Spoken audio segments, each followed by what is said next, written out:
মাতৃসকলৰ এডাল নাৰী বেছি, সেইডালেই হৈছে আপ্যায়নী নাৰী। সেই নাৰীৰ দ্বাৰাই আমি গৰ্ভত থকা সন্তানটোৱে আমি যি খাওঁ সেইখিনিকে সেই সন্তানে পায়। গতিকে ইয়াৰ পাছত এই কথাখিনি সুন্দৰকৈ ওলাব। আমি পাঠভিত্তিক হিচাপে কৈ যাওঁতে বা আমি বেলেগ কথা ক'বলৈ নাজানো আপুনি কৃষ্ণ সেই পথে যাই অনপানৰক মাতৃয়ে যাত ভুঞ্জয় তাত হতে সিটো সোহালৰ দেহ প্ৰতিক্ষণে বাঢ়ি যায়। একো নকলেও বুজি পোৱা গৈছে নাই বাৰু? সুন্দৰকৈ যদি আপোনালোকে শ্ৰৱণ কৰিছে প্ৰতিটো কথা কিন্তু বুজি পাই যাব। কাৰণ গুৰুজনে আমাৰ ইমান কৃপা কৰিছে, ইমান সহজ সৰল ভাষাৰে লিখিছে যে আমি পঢ়িলেই ইয়াৰ অৰ্থখিনি আমি বুজি পোৱাটো খুব সুন্দৰ। গতিকে এতিয়া কৈছে যে সেই নাৰীডালৰ পথেদি বুলি কৈছে, সেই নাৰীৰ ভিতৰেদি কি হৈছে মাকে যি যি খাই সন্তানে তাকে পায় বুলি কৈছে। আৰু সেই শক্তিৰ বলতে সেই ৰসৰ বলতে এই সন্তানটি বাঢ়ি যায় বুলি কৈছে, প্ৰতিক্ষণে বাঢ়ি যায়। গাঁৱৰ বিষত প্ৰতিক্ষণে আতি প্ৰাণ হৈ অন্তৰ্গত দুখীয়া জীৱন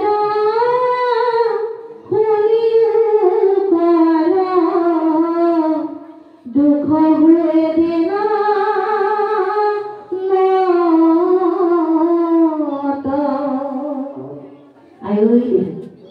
এই মাতৃয়ে যি খায় তাৰ ফলত জীৱই কেনেকুৱা দুখ পায় গৰ্ভতে, এই কথাখিনি প্ৰভুৱে ইমান সুন্দৰকৈ মাতৃত্বৰ ওচৰেৰে আমালৈ দিছে। আমি বাৰু কিয় শ্ৰৱণ নকৰোঁ, কিয় ভাগৱত নুশুনো, কিয় ভাগৱতৰ ওচৰলৈ নাহো? আজি ভাগৱত অনুষ্ঠানত আজি আপোনালোকৰ তাতো ইয়াতো বহুত হৈছে, কিন্তু বহুত ঠাইত দেখো ইমান সুন্দৰভাৱে আয়োজন কৰে, কিন্তু তাত এই বৃদ্ধ কিছুমানে বহি থাকে যি নেকি মৃত্যুৰ ঘন মানে বিষয় সামৰি একেবাৰে আৰু সিফালে যাবলৈ ধৰি আছে। তেনে লোকসকলকে আমি সন্মুখত দেখা পাওঁ, ডেকা যুৱক যুৱতী উঠি অহা প্ৰজন্মক আমি কেতিয়াও দেখা নাপাওঁ। কিন্তু এই কথাখিনি কাৰ কাৰণে দিছে? আমি বৃদ্ধসকলে জানিম আমাৰ শাহুগৰাকী ইয়ালৈ আহিছে শুনি যাব, কিন্তু গৈ যদি সেই কথাষাৰ আমাৰ জীয়ৰীজনীক প্ৰথম তাৰপিছত যদি বোৱাৰীজনীক কয়, বোৱাৰীয়ে শুনি মানক নেমানক পুত্ৰই আগতেই গান খাব যে তুহুতৰ সেই কৌতুকীয়া কথাবোৰ বাদ দে বুলি কয়, শাস্ত্ৰৰ কথা বুলি নকয়। আমুকটো নকৰিবা তামুকটো নাখাবা বুলি যদি কোৱা হয়, মানে বোৱাৰীতকৈ পুত্ৰহে আগতে গান খায়। সেইবিলাক কথা বাদ কথা, তোমালোকৰ সেই আগৰ কথা বাদ কথা। এতিয়া আমাৰ ডক্টৰে যি কৈছে আমি তাকেহে শুনিম, নহয় জানো? একে নোখোৱা যি খাব নালাগে তাকেহে খায়। সেয়া খাই যে তেওঁ বিশ্বপুত্ৰ। সেইবোৰ খোৱাসকলৰ এতিয়া কি হৈছে দেখিছেনে? আগৰ আই মাতৃসকলে কাৰোবাৰ 12বাৰকে সন্তান জন্ম দিছে, কিন্তু তেওঁলোক এতিয়াও সুস্থ হৈ আছে। এতিয়াও 90 বছৰীয়া বৃদ্ধাই এখন প্ৰকাণ্ড প্ৰকাণ্ড চোতাল সাৰি ঘৰ চম্ভালিব পৰা শক্তি তেওঁলোকৰ গাত আছে। কিন্তু আমাৰ 22 বছৰীয়া 20 বছৰীয়া বোৱাৰীজনীয়ে এটা সন্তান জন্ম দিয়াৰ পাছত আৰু কাম কৰিব পৰা শক্তি নাই। কাৰণ তেওঁ কি কৰিবলগীয়া হৈছে যে চিজাৰিন সন্তান জুলিজাত কৰিবলৈ তেওঁলোকৰ ক্ষমতা নাইকিয়া হৈছে। কিন্তু আমাৰ আইসকলে আগৰ আইসকলে সুন্দৰকে কাৰো কুকুৰে গম নাপায়, এই চোতাল খাই থকা দেখে, ধান পানী থকা দেখে পিছপাকতে গম পাই যে আমুকৰ ল'ৰা এটা হ'ল। গিৰিয়ে পথাৰত থাকে, চাহ দিও আহে, আহিলৈ ঘৰত অকমান পাছতে তেওঁ হাল সামৰিবলৈ নাপায়েই, খবৰ যায় বোলে আপোনাৰ মানুহজনী এনেকুৱা হ'ল চাওকচোন। কিন্তু এতিয়া গমতি কৰি থাকিব, হাতৰ আঙুলি মূৰত ধুনীয়া কেলেণ্ডাৰত চেন দি থাকিব, কিমান দিন আছে, সেইদিনৰ আগত গৈ হস্পিটালত ভৰ্তি হ'ব। কিয় হ'বলগীয়া আছে? খাদ্যটো দেখিছেই কিমান বিষাক্ত খাদ্য খাই আছো আমি, বিভিন্ন সাৰেৰে সৈতে বনাই দিছে, তৈয়াৰ কৰি দিছে, সেয়া পাচলি খাইছো, ক্ৰিয়া খাইছো, আমি শুদ্ধ আহাৰ খাবলৈ পোৱা নাই। তাৰ উপৰিও আকৌ সন্তানটি জন্ম দিওঁতে আচল যি আহাৰ, সেই আহাৰো আমি পান কৰিবলৈ বিচৰা নাই। ঈশ্বৰৰ নাম বস্তু কেতিয়াও আমি কৰিব নিবিচাৰোঁ, ভক্তিৰ কথা শুনিব নিবিচাৰোঁ, কোনোবাই এইটো নকৰিব বুলি ক'লে তাক 10টা প্ৰশ্নৰ উত্তৰ বিচাৰোঁ। গতিকে সেইখিনি কৰাৰ ফলত আমি উন্নতি পথত গৈছোঁ জানো? গতিকে এই কথাবিলাকো আমি বুজিব লাগিব যে আগৰ আইসকল কেনেকুৱা আৰু এতিয়া কেনেকুৱা। এতিয়া সেইকাৰণে কৈছে যে এতিয়া মাতৃসকলে চিন্তা কৰিব লাগিব যে কি খাম কি নাখাম। ডক্টৰে দিয়ে, কিন্তু তাৰ উপৰিও তেওঁলোকে নিজা নিজা কিছুমান কৰ্ম কৰি থাকে। আকৌ আমাৰো ঘৰৰ সমস্ত পৰিয়ালবৰ্গই চিন্তা কৰে যে গৰ্ভৱতী আইগৰাকীয়ে আমুকটো বস্তু খাবলৈ বিচাৰিছে, নাথাকিলেও বিচাৰি আনি খুৱাব। কাৰণ নোখোৱালে সন্তানটিয়ে লালুতীয়া মানে কি বুলি কয় জানে বাৰু, যে সেইটো বেমাৰে পাব। গতিকে আয়ে যি বিচাৰিছে তাকে খুৱাব লাগে। এইটো শাস্ত্ৰই সেইটো কোৱা নাই, শুনিব। দুখীয়া জীৱ বুলি কৈছে দেই। এই দুখীয়া জীৱটো কি বাৰু? ধন সম্পত্তিৰ দুখীয়া নেকি? গৰ্ভত থকা সন্তানটো দুখীয়া জীৱ বুলি কৈছে, হয়নে ছাৰ? গতিকে এই জীৱটি টকা পইচা সা সম্পত্তি দুখীয়া বুলি কৈছে নেকি বাৰু আইসকল? বুজি পাইছেনে আপোনালোকে? আমাৰ এই যুৱকজনক কৈছো, বুজি পাইছানে যে সা সম্পত্তি দুখীয়াৰ কথা কৈছে নেকি? নাই কোৱা নহয়, কাৰণ গৰ্ভত থকা সন্তানটোৱেতো একো পোৱাই নাই, নহয় বাৰু? এই দুখীয়া জীৱ বুলি কি কৈছে? যে তেওঁ এনেকুৱা দুখত আছে যে ভগৱন্তৰে অংশ, কিন্তু তেওঁ মাতৃৰ দ্বাৰা জ্বালা পাই আছে এতিয়া, নহয় বাৰু? কষ্ট পাইছে। সেইকাৰণে দুখীয়া জীৱই কি কৰিছে? দুখত বিভোৰ হৈ এতিয়া ভগৱন্তক প্ৰাৰ্থনা কৰিব। কাৰণ দুখতে বিচাৰিছে, আনন্দ নিবিচাৰে। আৰু সেই দুখীয়াটো কৈছে ঈশ্বৰৰ নামৰ দুখীয়া, ঈশ্বৰৰ ভক্তিৰ দুখীয়া। সেইকাৰণে এতিয়া কৈছে দুখীয়া জীৱৰ অশনি উপহাৰ দুখ হৈ জনমতে। সেই মাক এতিয়া কষ্টবিলাক গৰ্ভত যে নিকাৰবিলাক পাই আছে, যাতনাবিলাক অকণমানি চৰ্ম জালৰ ভিতৰত আছে, ক্ৰমান্বয়ে ডাঙৰ হৈ গৈছে, আঁতি ধৰিছে, কোচমোচ খাই এনেকৈ সোমাই আছে। গতিকে কিমান কষ্ট পাইছে, হাত ভৰি মেলিব পৰা নাই। গতিকে দুখত হৈ আছে বিহু। সেই জীৱৰ কথাবিলাক এতিয়া মই কওঁ, শুনা। জ্বলা টেঙা খাৰা আদি কৰি মাৰে খাই তাৰ ৰস খাই শৰীৰে পৰ যায়, তাৰ ৰস যাই শৰীৰে পৰ মোৰ সজাই মত। এতিয়া বুজি পাইছেনে বাৰু যে মায়ে যি যি খায় সেইবিলাকৰ ৰসৰ দ্বাৰা সেই গৰ্ভত থকা আলফুলীয়া কোমলীয়া সন্তানটোৱে মূৰ্ছা যায়। কি আহাৰ খালে মূৰ্ছা যায়? জ্বলা টেঙা লুণত খাৰা আদি কৰিব। আমাৰ গৰ্ভৱতী আইসকল খুব টেঙা খাবলৈ মন যায়, নহয় বাৰু? আৰু টেঙাখন খাবলৈ যাওঁতে কি কৰে? একেবাৰে তাত কি দিয়ে? যে জ্বলা, হয়নে? জলকীয়া, নিমখ, অতিপাত দি একদম বহাই মানে খুব মানে জিভাত সোৱাদ লগাই পেলাই খায়। তেওঁ সোৱাদ পালে, কিন্তু তাৰ ৰসে যে গৈ সেই ফুল কমলীয়া শিশুটোৰ যে সেই নাৰীৰ দ্বাৰা গৈ যে তেওঁ গৰ্ভত পৰাৰ লগে লগে যে তেওঁ ওচৰত ফটাবলৈ ধৰিছে, সেই জ্বলা, সেই টেঙা, সেই লুণ খাই কি হৈছে বাৰু তেওঁৰ অৱস্থা? চিন্তা কৰক। কিন্তু আমি কি কৰোঁ? গৰ্ভত থকা সন্তানটিৰ কথা চিন্তা নকৰোঁ। কিন্তু যেতিয়া জন্ম হয়, জন্ম হোৱাৰ পাছত সন্তানটি ল'বলৈ যাওঁতে আমাৰ সকলোৱে কয় হাতখন ভালকে ধুই ল'ব দেই, নহয় নে? আৰু সেই আইগৰাকীক আমি মাহ মছলা জলকীয়া আদিকে কৰি আমি একো চুবলৈ নিদিওঁ, নহয় নে বাৰু?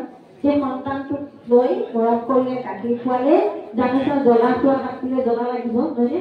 আৰু দেখি ওপৰৰ ছালখনত অকণমান পুৰিব, তাকে আমি ইমান চিন্তা কৰোঁ। কিন্তু গৰ্ভত থাকোঁতে যে আমি একে জ্বলা টেঙা খুৱাইছোঁ, সেই কথাটো কিন্তু আমি কোনেও অনুভৱ নকৰোঁ। সেইকাৰণে পঞ্চমী আইসকলৰ 5 মাহ হোৱাৰ লগে লগে আমাৰ সকলোৰে এটা নিয়ম আছে যে 5 মাহত মাকৰ ঘৰলৈ লৈ যায়, গৈ গোপিনীখিনিক মাতি আনি সুন্দৰকৈ পঞ্চমৃত পেলাই আইগৰাকী পঞ্চমৃত খুৱাই, মানে আইগৰাকীয়ে দিনত পঞ্চমৃত খালে আৰু ৰাতি মাকৰ ঘৰত কি হয় বাৰু? বা স্বামী গৃহতে মাক আহি খুৱাই নাই বাৰু পৰিয়ালবৰ্গ আহিছে বুলি কি কৰে গম পাইনে কি কৰে যে অন্য জীৱ মৰিলে মানুহ আমি মানুহ দিব যে আমি মানুহে ভাল বেয়া বিচাৰ কৰিব জানো মানুহে আমি ঈশ্বৰক সেৱা কৰিব জানো ভক্তি কৰিব জানো তেনে মানুহ মৰিলে বাহিৰলৈ উলিয়ায় আৰু অন্য জীৱবিলাক মৰিলে আকৌ কি কৰে সেইবোৰ বিচাৰি বিচাৰি আকৌ আনন্দ কৰি খায় গতিকে দিনক্ষ পঞ্চমীতে কাম দিলেনে বাৰু পঞ্চমীত এদিন খাবলৈ দিছে তাই পঞ্চমীত সদায় খাবলৈ দিব তেতিয়াহে পঞ্চমী কৃষ্ণ ভগৱতী যাৰ আছে কৃষ্ণৰ চৰণত যেনে আশ্ৰয় গ্ৰহণ কৰিলে তেওঁ কেতিয়াও অন্য বস্তু ভক্ষণ নকৰে কাৰণ ভগৱন্ত আমাৰ আৰাধ্য দেৱতা পৰম ব্ৰহ্ম প্ৰভু ভগৱন্ত তেওঁৰ আহাৰ কি যে দধি দুধ ভিন্ন মধু নহয় আৰু পৰমান্ন লাৰু যশোদা মাতৃয়ে সেই আহে খুৱাইছে আৰু তেনেহে তেওঁক আমি সেৱা কৰোঁ কি কৰোঁ তেওঁ খাদ্য খায় নহয় সেইটো কেতিয়াও কৰিব নাপায় পঞ্চমীত আমাৰ এদিন নহয় পঞ্চমীত আমি সদায় খাব লাগে সদায় খাব পৰা হ'ব লাগে কেতিয়া সেইকাৰণে গৰ্ভৱতী আইসকলে এইবোৰ বস্তুৰ পৰা আঁতৰি থাকিব লাগে তাকেহে কৈছে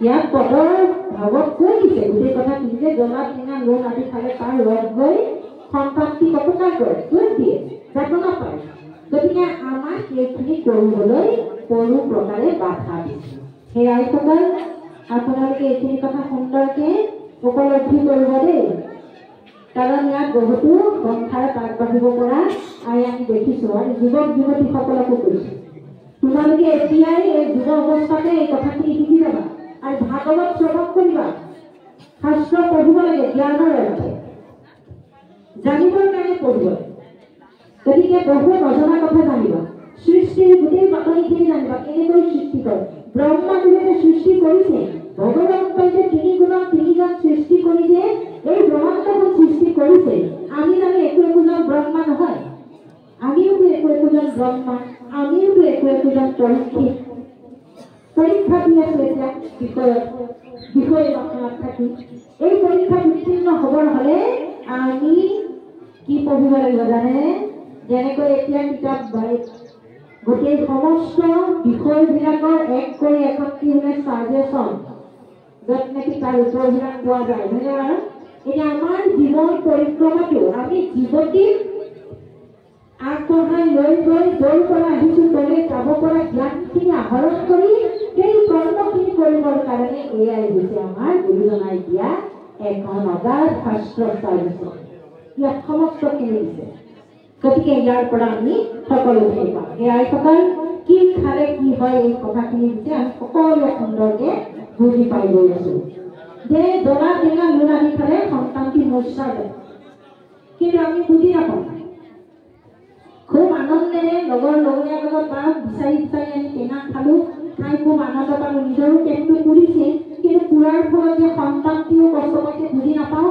মূৰ্ছা গৈ যেতিয়া সন্তানটি গতি চাই স্থিৰ হয় মানে পেটটো লৰচৰ নহয় আৰু আমি একেবাৰে সহজ সৰল ভাষাৰে কৈছোঁ আইসকল যে পেটটো কোনোবা সময় লৰচৰ নহয় তেতিয়া সেই আইগৰাকীয়ে আকৌ কি কৰিব সকলোকে কান্দি কুটি হুলস্থুল লগাব মোৰ দেখোন সন্তানটি লৰচৰ হোৱা নাই পেটটো দেখোন একে টান হৈ গ'ল এই সব কথা কৰাৰ লগে লগে গোটেই পৰিয়ালবৰ্গই কি হৈছে বুলি হুলস্থুল কৰি ডক্টৰ তালৈ নিব নহয় কিন্তু ডক্টৰ তালৈ যাওঁতে কি হয় এই সন্তানটি যেতিয়া জ্বলাৰ পৰিমাণটো অলপ কমি যাবগৈ কিবা কিবি কমি যাব তেতিয়া আপুনি সেই চেতন পাই লৰচৰ হ'ব ইফালে ডাক্তৰে ষ্টেথিস্কোপ বহাই চাব গ'লে নাই ঠিকে আছে কিন্তু কোনখিনিত কি হ'ল সেইটো কিন্তু আমি উপলব্ধি কৰিব নোৱাৰিব গতিকে শাস্ত্ৰ পঢ়িলে শাস্ত্ৰ শুনিলে আমি এই কথাখিনি উপলব্ধি কৰিব পাৰিম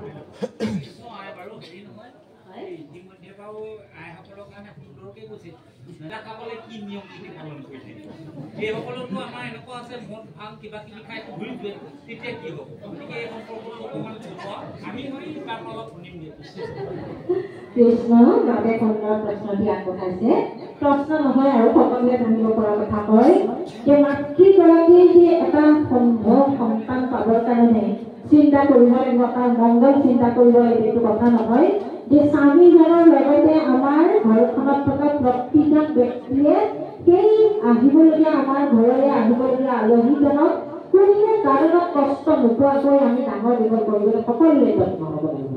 যে আমাৰ বাতাবৰণ, আমাৰ পৰিৱেশটো আমি খুব সুন্দৰ কৰি ৰাখিব লাগিব। এটা সুন্দৰ পৰিৱেশতে এটা সুন্দৰ শিশু সৃষ্টি হয়, নহয়নে বাৰু? এটা বেয়া ভাজত কেতিয়াও নহয়। যদি আৰু মাতৃগৰাকীয়ে খুব পালন কৰি আছে, তেওঁ যেনেকৈ কৈছে তেনেকৈ পালন কৰি আছে, কিন্তু সেই ৰাতি 12টাত যদি এই চৰকাৰী ৰাস্তাটো নকাকে যদি স্বামীজন আহে, তেতিয়াহ'লে বাৰু সেই মাতৃগৰাকীৰ কি হ'ব? এই দিনটো যিটো তেওঁ এটা ধ্যান আছে, আমাৰ বাপে কৈ গৈছিলে যে বৰ ধ্যান বগলীয়ে যিটো ধ্যান কৰি লৈ থাকে যে মাছটো আহিব ধৰি, নহয়নে বাৰু? সেই ধ্যানত আমাৰ থাকিব লাগিব যিকোনো ক্ষেত্ৰত। কিন্তু সেই ধ্যান মাতৃয়ে কৰি আছে, কিন্তু সেই সময়ত আমি যদি তেওঁ দুৱাৰখনত ঘূৰ এটা মাৰিলে যদি কয় দুৱাৰ খোলা বুলি, তেতিয়া হ'বনে বাৰু? কেতিয়াও নহ'ব। সেইকাৰণে আমাৰ গৃহখনত আমি এটা সদায় কোনো পিতৃ মাতৃয়ে মোৰ নিজৰ সন্তানটো বেয়া হওক বুলি নাভাবে, অকণমান হ'লেও ভাল বুলি ভাবে। গতিকে এই ভাৱনা যদি কাৰোবাৰ আছে, তেতিয়াহ'লে সেই মাতৃগৰাকীৰ গৰ্ভত সন্তান প্ৰৱেশ কৰাৰ লগে লগে নিজেও মানে বেয়াখিনি বাদ দি ভাল হ'বলৈ চেষ্টা কৰিব লাগে আৰু মাতৃগৰাকীক সদায় আনন্দৰ এটা পৰিৱেশ গঠন কৰি যাতে ঈশ্বৰ সংস্কৃতি মান কৰি ঘৰখন ৰাখি সকলোৱে চেষ্টা কৰিব লাগিব। এইটো কিন্তু সঁচা কথা, কিন্তু নহ'লে কিন্তু নহ'ব। এতিয়া চাওক, ইয়াৰ কাৰণে আমি দুটা কথা কওঁ, পাঠৰ পৰা শাস্ত্ৰৰ কথাই টানি আনিব লাগিব। আপোনালোকে অপৰাধ নধৰিবতে অকণমান দীঘলীয়া হৈ যাব আৰু পাঠৰ যে সন্তান যদি ভাল কৰিবৰ কাৰণে প্ৰকৃততে আইগৰাকীৰে বেছি চেষ্টা, তাৰ প্ৰমাণ শাস্ত্ৰই দিছে। কেনেকৈ? যে ভক্ত প্ৰহ্লাদ তাৰ ঔৰসত তাৰ গৰ্ভত জন্ম লৈছে, যে হিৰণ্যকশিপু দুৰ্দান্ত এটা ঔষধ, যি নেকি বিষ্ণুৰ বৈৰী হিচাপে লৈছে, শত্ৰু হিচাপে লৈছে। সেই হিৰণ্যকশিপুৰ ঔৰসত প্ৰহ্লাদ কেনেকৈ জন্ম, আৰু হিৰণ্যকশিপুৱে যিগৰাকী মাতৃ যিগৰাকী আইক বিবাহ কৰিছে, সেইগৰাকী হ'ল এগৰাকী বিষ্ণু ভক্তা নাৰায়ণী। কয়াধু মাতৃ পিতৃৰ গৃহৰ পৰাই এগৰাকী ভক্তিমতী মাতৃ, কাৰণ তেওঁ যুৱ অৱস্থাৰ পৰাই পিতৃ মাতৃৰ গৃহত এইখিনি সংস্কৃতি পাই আহিছে। সেইকাৰণে আমাৰ গৃহখনত আমাৰ কন্যাজনী, আমাৰ ছোৱালীজনী, আমাৰ ল'ৰাটো আমি এই জ্ঞানখিনি আমাৰ অভিভাৱকে দিব লাগিব।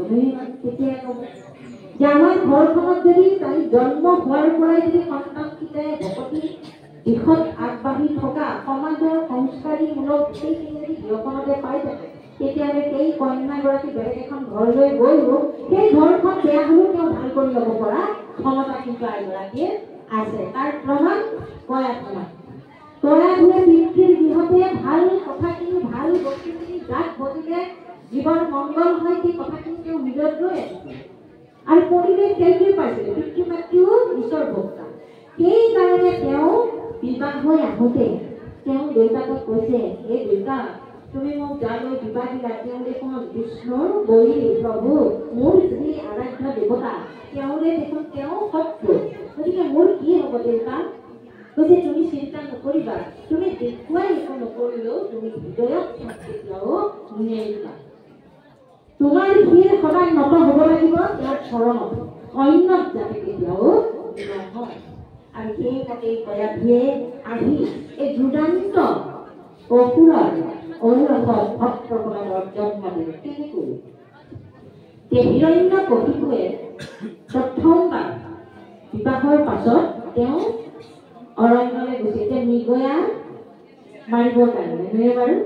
গতিকে লগত সকলো সৈন্য সামন্ত মন্ত্ৰীবৰ্গক লৈ কৈছে যে মই মৃগয়া কৰিবলৈ যাম। সকলো ৰাইজকে শুনাই দিলে তেওঁ গৈছে মৃগয়া মাৰিবলৈ অৰণ্য।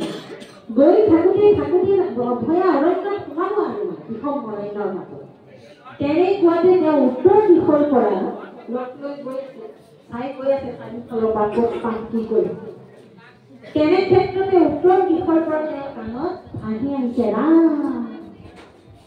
কোনোবা সাধু সন্তৰ ঋষিমুনিসকলে কোনোবাই ধ্যানমগ্ন হৈ ঈশ্বৰৰ নাম লৈ থকা, জপ কৰি থকা, আৰু সেই নামকে আহি হিৰণ্যকশিপুৰ কৰ্ণপথেদি হৃদয়ত প্ৰৱেশ কৰি তেওঁ শুনা পায়। আৰু শুনা পালে পাইছো তেওঁ কি কৰিলে যে ৰথ ৰখোৱা মন্ত্ৰী ৰথ ৰখোৱা তুমি কিয় তেতিয়া মই আৰু বিজয় কৰিবলৈ নাযাওঁ মোৰ আজি এই মানে যাত্ৰা মানে নষ্ট হৈ গ'ল আৰু মই এতিয়া ঘূৰি যাম মই আৰু অৰণ্যলৈ নাযাওঁ তেওঁ কিন্তু কাকো সেইটো প্ৰকাশ নকৰিলে দিছিলে যে তাৰপিছত মন্ত্ৰীয়ে খুব মন্ত্ৰীয়ে কৈছে শুনা নাই এইফালে মই যাৰ দৌৰি মই তাৰ নাম কৰিব নিবিচাৰোঁ কিন্তু সি আমাৰ মোৰ ইয়াত কোনে নি আছে তোমালোকে তাক খবৰ কিন্তু তেওঁ প্ৰভুৱে ইচ্ছাক বিচাৰি পাব জানো কেইজনক তেওঁ ভগৱন্তৰ ইচ্ছাক তেওঁ ক্ৰিয়া কৰিছে কিবা কৰিছে তেওঁ ঘূৰি আহে থাকিলে গয়াধু মাতৃয়ে যাকে তাকে সুধিছে কথাটো মানে গম পোৱা নাই তেনে ক্ষেত্ৰত দ্বিতীয়বাৰ তেওঁ আকৌ কি কৰিছে এইবাৰ তেওঁ অমৰত্ব বৰ লাভ হ'বৰ কাৰণে অৰণ্যলৈ যাব তেওঁ আৰাধ্য দেৱতা ব্ৰহ্মাক চিন্তা কৰিব এতিয়া অমৰত্বৰ প্ৰাপ্তিৰ কাৰণে গোটেই ৰাজ্যত শুনাই দিছে ভাই ককা সমস্তকে তেওঁ ৰাজ্যৰ মানে দায়িত্ববিলাক দিছে যে তোমালোকে ভালকে ৰাখিবা মই যাওঁ মই যেতিয়ালৈকে অমৰত্ব বৰ নাপাওঁ তেতিয়ালৈকে কিন্তু মই লাভ নকৰোঁ তেতিয়ালৈকে মই ঘূৰি আহিম যেতিয়া পাম তেতিয়াহে মই ঘূৰি আহিম কেতিয়া আহিম সেইটো মই সঠিককৈ কেতিয়াও ক'ব নোৱাৰোঁ এনেকৈ বুলি সকলোকে জনাইছে আৰু জনোৱাৰ লগে লগে তেওঁৰ মনলৈ এটা ভাৱ আহে বোলে মই সকলোকে জনাইছোঁ কিন্তু মইতো গয়াধুক জনোৱা নাই তেওঁ বিশেষ কাৰ্য গতিকে মই তেওঁৰ ওচৰলৈ যাওঁ যে যোৱাৰ আগত তেওঁৰ কিবা মনত ভাৱনা আছে বা কিবা আশা আছে যদি মই তাক পূৰণ কৰি থৈ যাম কাৰণ মই কেতিয়ালৈকে নাহোঁতো মই নাজানো তেওঁৰ বা মনত কিবা মোৰ আশা ভৰসা কিবা আছে নেকি এই বুলি তেওঁ যিহেতুকে তেওঁৰ স্বামী পত্নী সোধাৰ কৰ্তব্য আছে সেইকাৰণে তেওঁ গয়াধুৰ ওচৰলৈ আহিলে আৰু অন্তিম সুৰত যেতিয়া গয়াধু মাতৃৰ ওচৰত পাই তেতিয়া ক'লে হে ৰাণী তুমিতো শুনিছাই যে মই কালিলৈ অৰণ্যলৈ যাম অমৰত্ব বৰ লাভৰ কাৰণে মই ব্ৰহ্মাদেৱক সেৱা কৰিবলৈ যাম পূজা কৰিবলৈ যাম তপ কৰিবলৈ যাম গতিকে তোমাৰ কিবা আশা আছে নেকি কিবা কিবি মোক ক'বলগীয়া আছে নেকি কোৱা যদি কিবা পালন কৰিবলৈ আছে মই যোৱাৰ আগত এইখিনি তোমাৰ সমস্যাবিলাক সমাধান কৰি থৈ যাম কাৰণ মই কেতিয়া যদি আকৌ সেইটো মই নাজানো নিজেও নাপাওঁ কিমান দিন মই মানে তপ কৰি থাকিব লাগিব সেই কথাখিনি নাজানো তেতিয়া সেই ভক্তিমতী মাতৃ গয়াধুৱে নিশ্চিতকৈ হাঁহি মাৰিছে মাৰি তেওঁ মনৰ যি ধুৱনি আছিল যি ভাৱনা আছিল তেওঁ ভাবিলে যে এইটোৱেই মোৰ সুবিধা তেওঁৰ পৰাই লোৱা কাৰণ ভক্তিমতী তেওঁ বুদ্ধিমতী তেওঁ সপ্তগুণৰ অধিকাৰী সেইকাৰণে তেওঁৰ মনত ভগৱন্তই সদায় ভাল ভাৱনাবিলাকেই দিয়ে আৰু সেইকাৰণে তেওঁ কি কৰিলে তেওঁ ক'লে হে স্বামী তুমিতো কৈছাই যে অমৰত্ব বৰ লাভৰ কাৰণে যাবা বৰ ভাল কথা ময়ো ভগৱন্তৰ ওচৰত প্ৰাৰ্থনা কৰিম যে তোমাৰ আৰাধ্য দেৱতা ব্ৰহ্মাই যাতে তোমাক এই বৰ মানে তপত সন্তুষ্ট হৈ তোমাক অতি সোনকালে অমৰত্ব বৰটো দিয়ে ময়ো প্ৰাৰ্থনা কৰিম আৰু তাৰ আগতে মোৰ কিন্তু এটা কথা আছে যে তোমাক মই অন্ততঃ আজি দিনে দিনটো ৰাতিটো মই তোমাক মোৰ কাষতে বিচাৰিছোঁ কাষতে পাব বিচাৰিছোঁ কাৰণ মই পুত্ৰৱতী হ'ব বিচাৰোঁ এনেকৈ তেওঁৰ আগত প্ৰকাশ কৰিছে আৰু হিৰণ্যকশিপুৱে হাঁহি মাৰি কৈছে হে ৰাণী তুমি চিন্তা নকৰিবা মই অন্য একো চিন্তা নকৰোঁ আজি মই তোমাৰ লগতে থাকিম তোমাৰ কাষতে থাকিম তুমি মোক যিমান শুশ্ৰূষা কৰিবলৈ আছে সকলোখিনি কৰিবা আৰু তোমাৰ যিমান আনন্দ লাভ কৰিবলৈ আছে মোৰ লগতে সেইখিনি উপভোগ কৰিব পাৰিবা তোমাৰ সকলো মনোবাঞ্ছা মই পূৰ্ণ কৰিম দিনৰ পৰা গয়াধু মাতৃয়ে কৈছে যে মই তোমাক সেৱা কৰিম শুশ্ৰূষা কৰিম গতিকে পত্নী হিচাপে স্বামীৰ যিখিনি সেৱা এই গোটেইখিনি কৰি মেলি যেতিয়া ৰাতি হৈছে ৰাতি হওঁতেও গয়াধু মাতৃৰ দিন ভালে ভিতৰত তাৰমানে ধন্য পাই আছে কাৰণ যিহেতুকে তেওঁৰ স্বামীজন একেবাৰে দৈত্য নহয়নে বাৰু অসুৰ কোন সময়ত কি হৈ যায় নাজানে তেওঁ মাত্ৰ ভগৱানক প্ৰাৰ্থনা জনাইছে প্ৰভু মই যি পুত্ৰ লাভৰ কাৰণে কৈছোঁ তেওঁতো মোক কৈছে হ'ব বুলি কিন্তু এই পুত্ৰ যাতে মই তোমাৰ দৰে পাওঁ মই যাতে এওঁৰ দৰে মই অসুৰৰ মাতৃ হ'ব মই নিবিচাৰে এটা সাধু সন্ত বৈষ্ণৱৰ মাতৃ হ'ব বিচাৰে গতিকে সেই প্ৰভু তুমি মোক কৃপা কৰিবা সুন্দৰকৈ তেওঁ সন্ধ্যাৰ পৰা আপ্যায়নৰ ব্যৱস্থা কৰিছে এইখিনি মানে খুব ধীৰ গতি কৰিছে কৰি কৰি তেওঁ কি কৰিছে যে আমাৰ এটা দিনত 24 ঘণ্টা হয়নে বাৰু প্ৰহৰ হিচাপে আমাৰ অষ্টপ্ৰহৰ হয়নে বাৰু এক প্ৰহৰত 3 ঘণ্টা গতিকে 4 প্ৰহৰ দিনত 4 প্ৰহৰ আকৌ আমাৰ ৰাতিৰ পৰা আৰম্ভ হয়।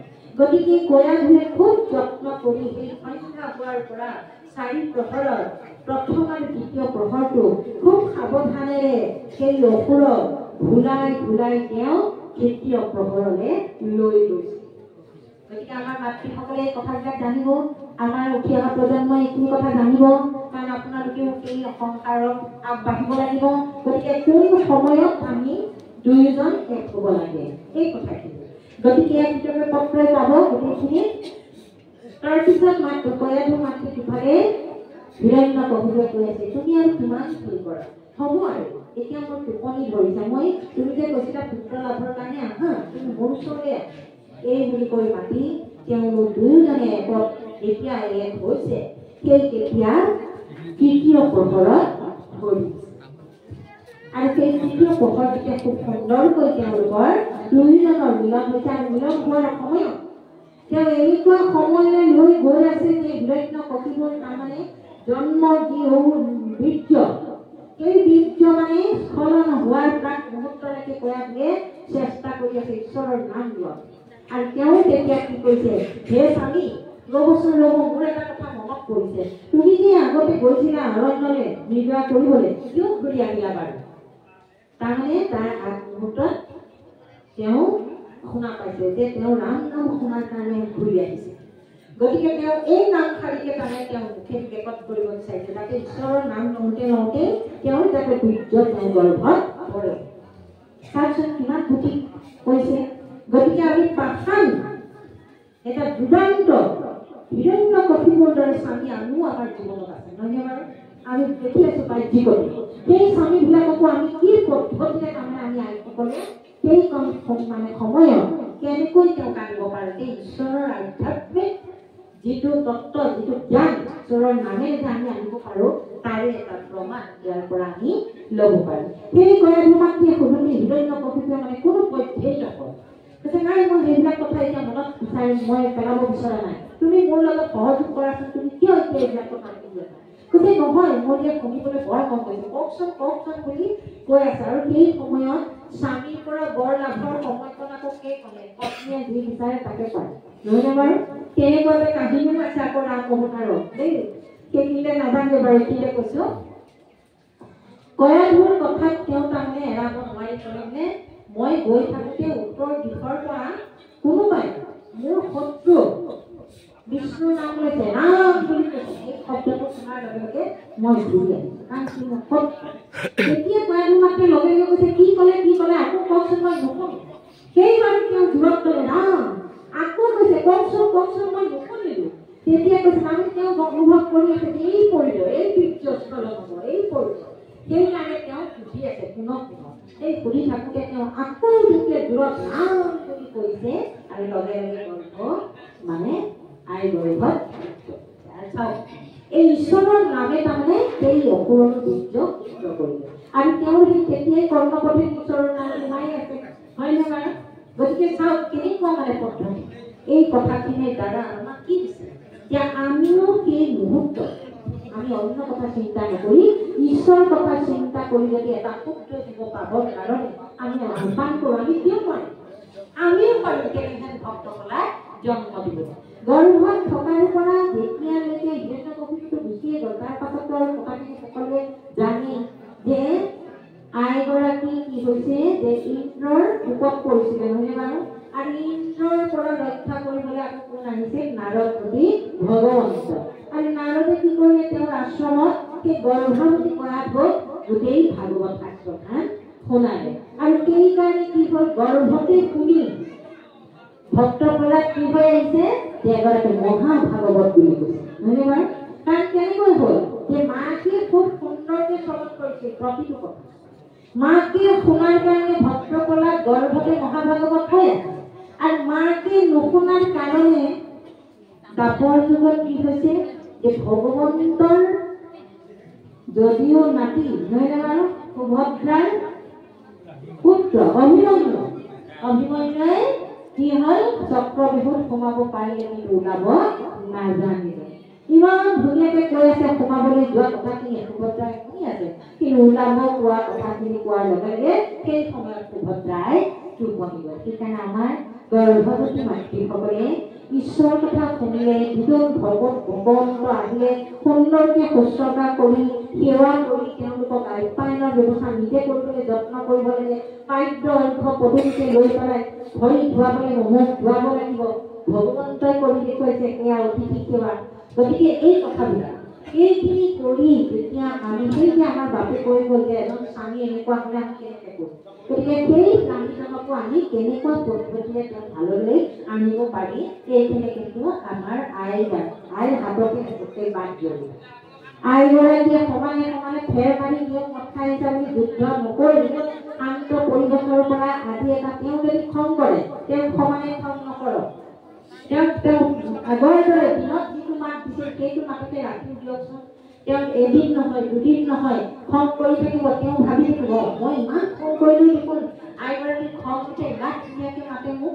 এনেকৈ তেওঁ যেতিয়া 1, 2, 3, 4 দিনকৈ যাওঁতে এসপ্তাহৰ পাছত চাব তেওঁ আপোনাক এটা মৰমৰ মাত দিব। পিছত তেওঁ নিজে অনুতপ্ত হ'ব যে মই খং কৰোঁ তেওঁ মোক নকৰে, আৰু মই কিয় খং কৰোঁ।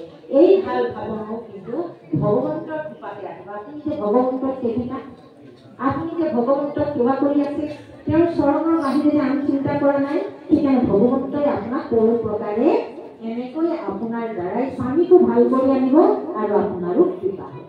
কৃষ্ণ। আমি আৰু আগলৈ নাযাওঁ আৰু পাছলৈ যাওঁ। এইখিনি কথাকে কৈ আমি আকৌ পুনৰ পাছলৈ আহিছোঁ। কৃষ্ণ। জয় গুৰু শংকৰ।